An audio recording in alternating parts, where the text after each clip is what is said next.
this first video, we will be covering menu planning and product development for higher national diploma students. This video will be made into two parts. Part 1, Principles of Recipe Development, and Part 2, Factors that influence menu planning. I will start by defining what is a recipe. A recipe is a set of instructions that describes how to prepare or make something, like making a cake. Menu planning depends on the facilities providing the food. For example, the menu planned for a hospital will be very different from a menu planned for a banquet.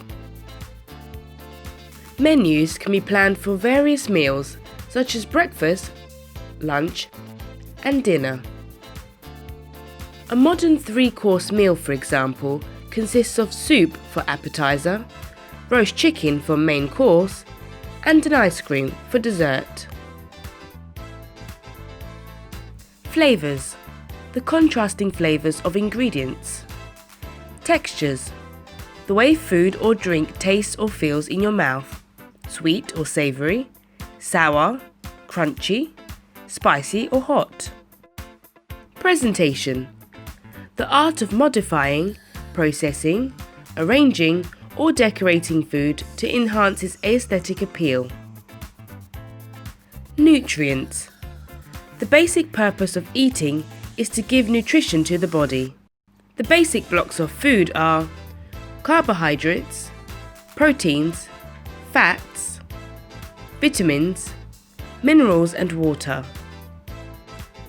The intake of an average male is 2,500 calories and 2,000 calories for a female.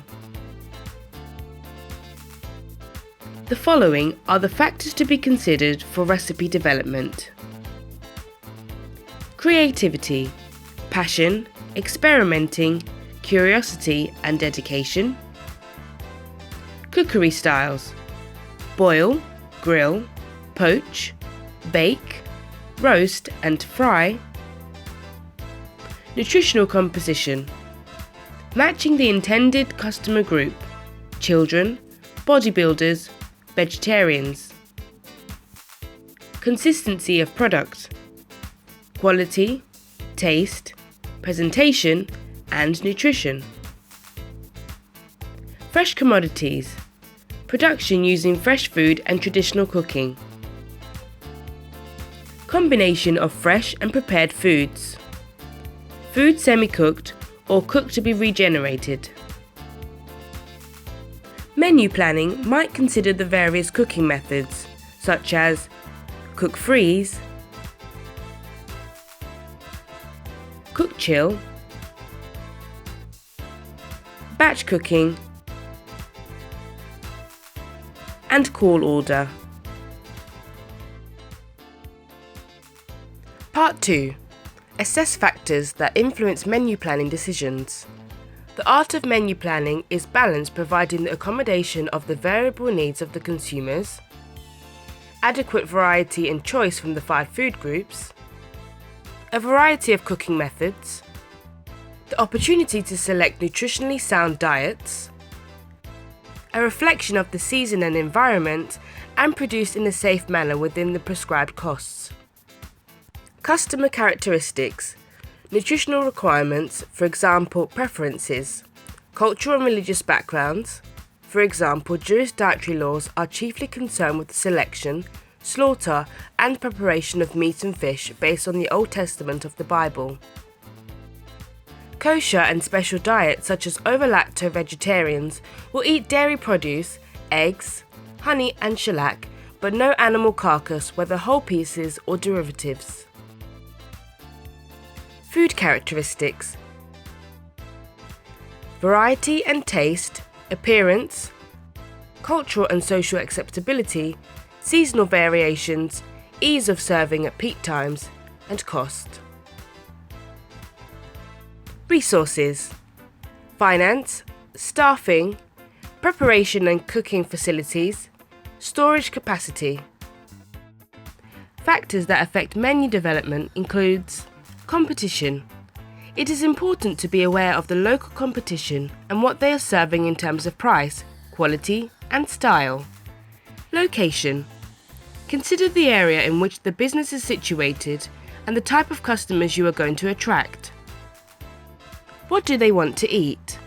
What service do they expect and what are they prepared to pay? Current trends. While traditional dishes are always popular, regular diners may want to be inspired by something new. Are your customers likely to want to try cutting-edge food? University towns are often open to new influences, while areas with a large elderly population, such as seaside towns, may prefer food that is more familiar and comforting. Space and equipment in the kitchen. There is no point putting dishes on the menu that the kitchen won't be able to cope with because there is a shortage of steamers or some other vital piece of equipment. Only include items that the kitchen can comfortably produce. Supplies. Only include dishes on the menu whose ingredients you know will be readily available in the necessary quantities. This will ensure you avoid disappointing your customers. Costs. If a restaurant is to be profitable, the cost of operating the menu is a crucial consideration. Be aware of your food costs at all times and keep within budget. Make use of the many computer programs available that will analyze menu costs swiftly and regularly.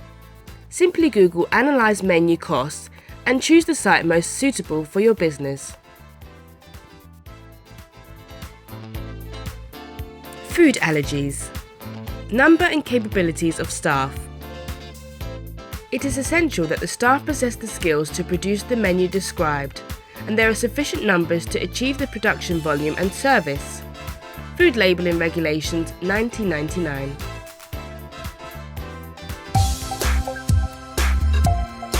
A restaurant's menu is a very powerful brand statement. In fact, you are what you serve when it comes to a restaurant menu. The question might be, how do you plan a restaurant menu? One thing that's very important to keep in mind is that your restaurant menu will have a very powerful impact on many parts of your restaurant business. It will determine how many people you need in the kitchen to produce the food. It will determine many of your price points.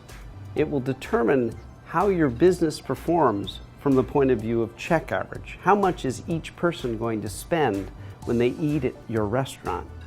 And you have a lot of decisions to make when you plan your restaurant menu to make sure that it delivers what you want it to in terms of your idea, in terms of how you want the restaurant to feel for the guests and for your staff.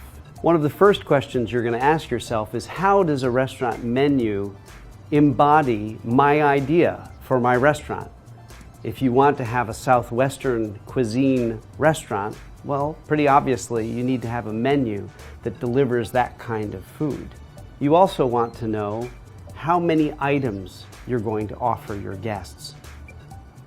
Will you expect them to order a la carte, individual items from the menu, or will you expect them to order what's called prix fixe, or a fixed price menu, where they spend one price for multiple courses? All of this depends on the style of your restaurant, the level of service, the level of price that you're expecting your guests to pay. When you're working on your menu, it's important to start asking yourself, what is the guest going to think when they see this menu? They may see your menu online. They may see your menu for the first time when they sit down in your restaurant. What are they going to feel? What are they going to think? Are they going to say, ooh, I want that? Or are they going to be overwhelmed by too many choices? Does the menu make them feel comfortable? Does it make them feel excited? Does it make them feel bored? Does it make them feel overwhelmed? How does the guest feel about the menu and the items on it? Also, what does the menu say about your concept of food? Do you provide seasonal ingredients? Or are you the kind of restaurant that's serving asparagus in December? Do you serve local produce? or do you serve everything under the sun? It's very important to think like a guest when you're planning a menu. What are the choices I want to make? What are the choices I want to have? And how are they going to affect my enjoyment of my meal? Another important thing to know about planning a menu is that a menu should not be something that's engraved in stone and never changes. You need to change your menu, and you need to create a menu that you expect to change. There will be dishes that will be more seasonally appropriate. You're not going to sell a lot of beef stew in August in New York City. You need to think about, what do people want to eat at different times of year? What is appealing to people at different times of year? Now, if you're really lucky, you'll have a dish that people love so much they come back for it. What you would call a signature dish. A dish that people say, oh, I've got to go to that restaurant because I have to have that. Well, people become very attached to those dishes. So there's an interesting balance to find. You have to add new things to keep the excitement for your regular guests, but you have to hold on to those signature dishes that people keep coming back for again and again. Change your menus seasonally. Think about signature items that people will associate with your business, and keep it fresh. Add new things to keep people interested in your menu.